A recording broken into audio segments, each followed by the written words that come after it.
Assalamualaikum warahmatullahi wabarakatuh. Halo teman-teman semua. Sebelum lanjut, apa sih itu bahasa Indonesia? Jadi, bahasa Indonesia adalah alat komunikasi yang sangat penting. Bayangkan, jika kita salah menggunakan bahasa, pesan yang ingin kita sampaikan bisa menjadi salah tafsir.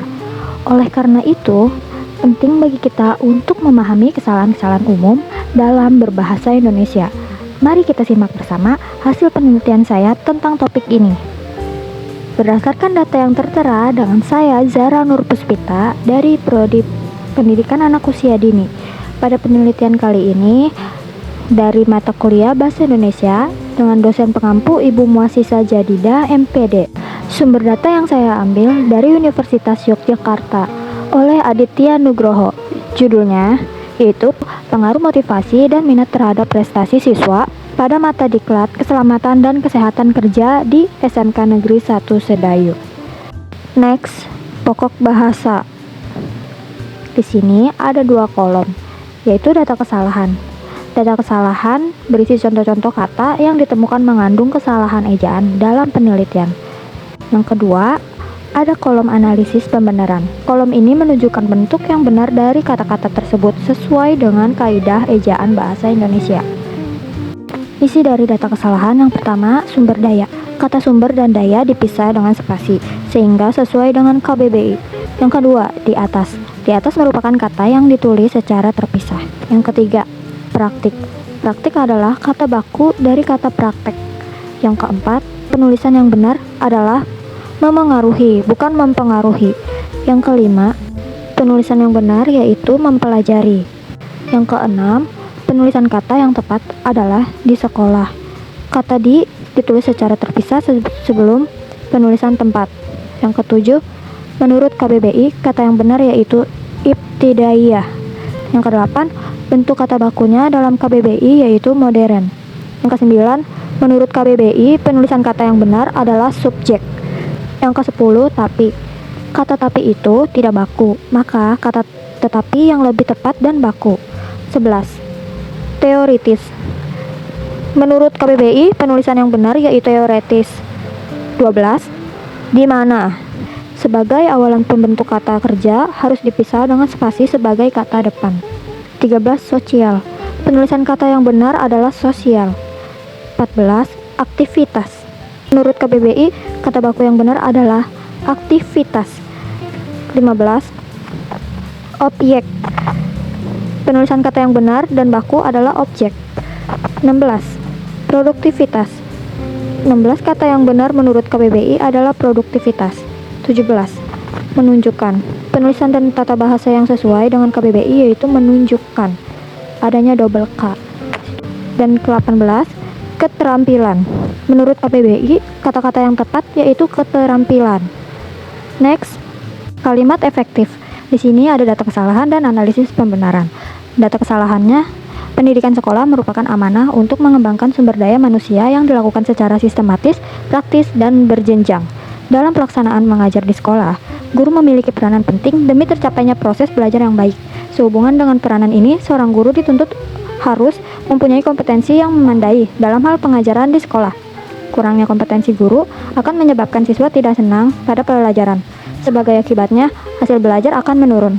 Analisis pembenarannya, pendidikan sekolah merupakan amanah untuk mengembangkan sumber daya manusia. Proses pendidikan ini dilakukan secara sistematis, praktis, dan berjenjang. Yang kedua, data kesalahan.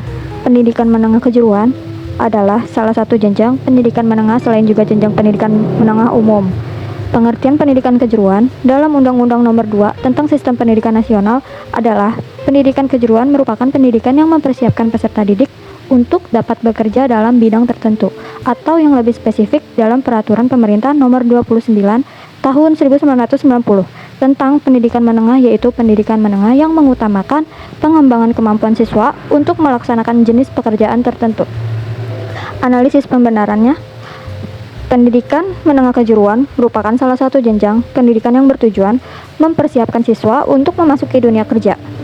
Undang-Undang Nomor 2 Tahun 2003 tentang Sistem Pendidikan Nasional mendefinisikan pendidikan kejuruan dan yang membekali siswa dengan keterampilan khusus untuk bidang pekerjaan tertentu. Yang ketiga, data kesalahan. Penelitian ini menunjukkan adanya pengaruh yang antara motivasi belajar dan minat belajar dengan prestasi belajar siswa. Maka, dapat dijadikan sebagai salah satu acuan bahwa adanya motivasi belajar yang dilakukan oleh siswa sebagai salah satu metode motivasi belajar yang dapat dimanfaatkan secara maksimal untuk meningkatkan prestasi belajar siswa dengan diikuti minat belajar yang dilakukan oleh siswa secara baik. Analisis pembenarannya. Penelitian ini menunjukkan bahwa motivasi belajar memiliki pengaruh signifikan terhadap prestasi siswa. Hasil ini mengindikasikan bahwa motivasi belajar dapat menjadi salah satu strategi efektif untuk meningkatkan kinerja siswa. Dengan demikian, guru dapat memfokuskan upaya pada peningkatan motivasi belajar siswa untuk mencapai hasil yang optimal. Yang keempat, data kesalahan. Persentase sumbangan pengaruh motivasi belajar terhadap prestasi belajar sebesar 12,5%. Analisis pembenarannya, motivasi belajar memberikan kontribusi sebesar 12,5% terhadap prestasi belajar siswa. Next, di sini ada paragraf dan ada bab 1. Sekolah merupakan amanah untuk mengembangkan sumber daya manusia yang dilakukan secara sistematis, praktis, dan berjenjang. Dalam pelaksanaan mengajar di sekolah, guru memiliki peranan penting demi tercapainya proses belajar yang baik. Sehubungan dengan peranan ini, seorang guru dituntut harus mempunyai kompetensi yang memadai dalam hal pengajaran di sekolah. Kurangnya kompetensi guru akan menyebabkan siswa tidak senang pada pelajaran. Sebagai akibatnya, hasil belajarnya akan menurun. Paragraf kedua dari bab 1. Selanjutnya, isi dari bab 1. Yang pertama, ada kalimat topik, yaitu pendidikan sekolah merupakan amanah untuk mengembangkan sumber daya manusia. Yang kedua, kalimat pendukung. Yang pertama, dalam pelaksanaan mengajar di sekolah, guru memiliki peranan penting demi tercapainya proses belajar yang baik. Yang kedua, sehubungan dengan peranan ini, seorang guru dituntut harus mempunyai kompetensi yang memadai dalam hal pengajaran di sekolah. Yang ketiga, kurangnya kompetensi guru akan menyebabkan siswa tidak senang pada pelajaran. Sebagai akibatnya, hasil belajar akan menurun. Yang ketiga, ide pengontrol. Di sini ada dua. Yang pertama, ide utama, pentingnya peran guru dalam proses pembelajaran. Yang kedua, ide pendukung, kompetensi guru yang memadai sangat berpengaruh terhadap hasil belajar siswa. Yang keempat, kalimat penyimpul. Tidak secara eksplisit terhadap kalimat penyimpul dalam teks ini, namun kesimpulan yang dapat diambil adalah bahwa kompetensi guru merupakan faktor kunci dalam keberhasilan proses pembelajaran di sekolah. Yang kelima, koherensi. Teks ini memiliki koherensi yang baik. Ide-ide disusun secara logis, mulai dari tujuan pendidikan, peran guru, dan pentingnya kompetensi guru, hingga dampak kurangnya kompetensi guru terhadap hasil belajar siswa. Yang keenam, kesatuan. Memiliki kesatuan yang baik, semua kalimat berpusat pada satu topik utama, yaitu pentingnya peran guru dalam proses pembelajaran. Selanjutnya, ada bab 5. Motivasi belajar berpengaruh terhadap prestasi siswa pada mata diklat keselamatan dan kesehatan kerja berdasarkan interpretasi efisien korelasi R hitung, maka nilai R hitung sebesar 0,353 termasuk memiliki tingkat hubungan yang rendah antara kedua variabel pada hipotesis. Persentase sumbangan pengaruh motivasi belajar terhadap prestasi belajar sebesar 12,5%. Minat belajar tidak berpengaruh terhadap prestasi siswa pada mata diklat keselamatan dan kesehatan kerja. Dengan nilai R hitung sebesar 0,250, hasil interpretasi koefisien korelasi antara dua aspek yang berbeda sangat rendah atau tidak berpengaruh. Minat tidak berpengaruh terhadap prestasi belajar sehingga tidak dapat dilakukan pengujian korelasi ganda. Isi dari bab 5 yaitu ada 1. Kalimat topik. Hasil penelitian menunjukkan bahwa motivasi belajar memiliki pengaruh yang rendah terhadap prestasi siswa pada mata diklat keselamatan dan kesehatan kerja, sementara minat belajar tidak menunjukkan pengaruh yang signifikan. Yang kedua, kalimat pendukung. Yang pertama, koefisien korelasi R hitung antara motivasi belajar dan prestasi siswa sebesar 0,353 mengindikasikan hubungan yang rendah antara dua variabel. Yang kedua, persentase sumbangan pengaruh motivasi belajar terhadap prestasi siswa hanya sebesar 12,5%.